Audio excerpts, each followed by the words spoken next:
Breaking News. Seperti biasa, Breaking News adalah berita hangat yang diangkat dari berita dingin yang dihangatkan kembali, atau berita basi tapi dijemur, kemudian kita jadikan penganan pengisi senggang di tengah dahsyatnya pengaruh cemilan terhadap berat badan.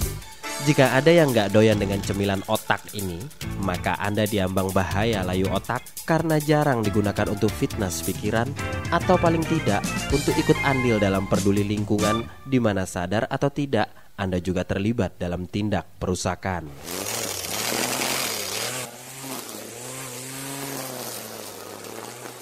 Karena ternyata hampir 65% hasil interogasi Bapak Kepolisian terhadap pelaku kejahatan, baik ringan maupun yang paling bejat, didapati pengakuan secara tidak sengaja atau tidak sadar bahwa perbuatan tersebut telah merugikan manusia lain.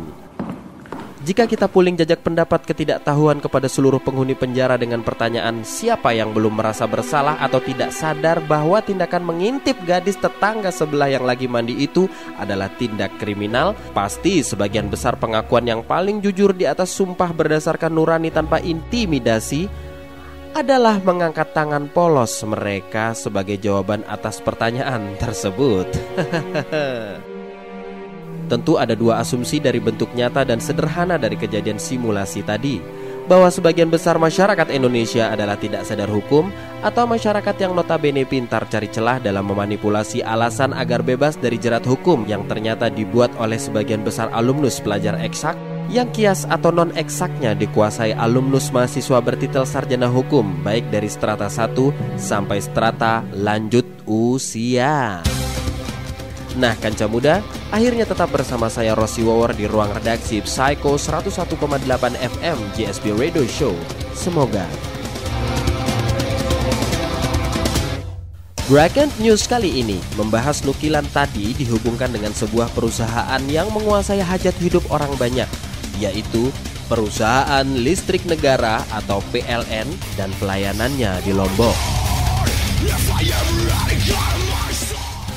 Luar biasa, setelah PLN memasang plang entah itu iklan, ajakan, atau propaganda yang di dalamnya tertulis jadikan Mataram kota terang benderang, ternyata frekuensi gelap gulita karena blackout atau mati lampu tidak juga mengalami penurunan yang berpengaruh nyata.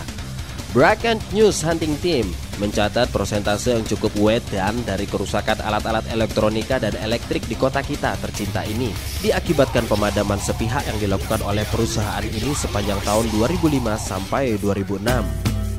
Polemik yang berkepanjangan ini disebabkan oleh sesuatu yang sama sekali tidak transparan dan rumit. Kendati jika kita amati kinerja mobil darurat servis PLN kerap melayani keluhan kematian penerangan yang diakibatkan PLN berjalan di atas kecepatan rata-rata lalu lintas, demi melayani keluhan masyarakat yang mati-matian meraba gagang telepon untuk memencet nomor panggilan darurat PLN di malam hari yang hitam, atau panik pebisnis dan lembaga negara di daerah ini yang mengejar target report di saat matahari masih setia bersinar. Walhasil, pertanyaan kotor selalu mengisi otak-otak masyarakat pengguna yang notabene setia membayar tepat waktu rekening listrik yang telah diikuti dengan kenaikan TDL berkali-kali ini, apalagi telah diberlakukannya komputerisasi, sistem online lah, dan pembagian jadwal bayar dengan sistem kelas-kelas yang dilambangkan huruf yang malas untuk kita mengerti, karena jatuhnya pun pada nominal denda dan pemutusan jaringan pelanggan bila kita tidak mentaatinya. Rumit bila kita merunut berita panjang keluhan pengguna PLN di Breaking News karena durasi yang telah ditentukan manajemen radio ini. Yang pasti pelaku bisnis besar penerangan negara daerah ini belum menambahkan nomor darurat pihak peradilan atau nomor-nomor lembaga pengawas malfungsi yang diakibatkan naik turunnya voltase dan matinya electricity tanpa pengumuman dari pihak PLN. Yang selama ini kita dibuai dengan laporan balik warga, penggantian kabel tembaga menjadi twist ternyata telah menambah panjang daftar ketidakmampuan PLN untuk terang terus. Atau dalih apa lagi yang harusnya dibawa ke meja sidang DPRD, di mana duduk orang-orang pintar kelip di rumitnya keadilan hukum perlindungan konsumen daerah ini. Karena dilema bahwa daerah ini belum sanggup memanage bisnis kelistrikan masih berlangsung. Ditambah lagi kebijakan absurd monopoli kelistrikan yang tidak kunjung padam oleh PLN membuat PLN daerah ini sulit tersentuh hukum.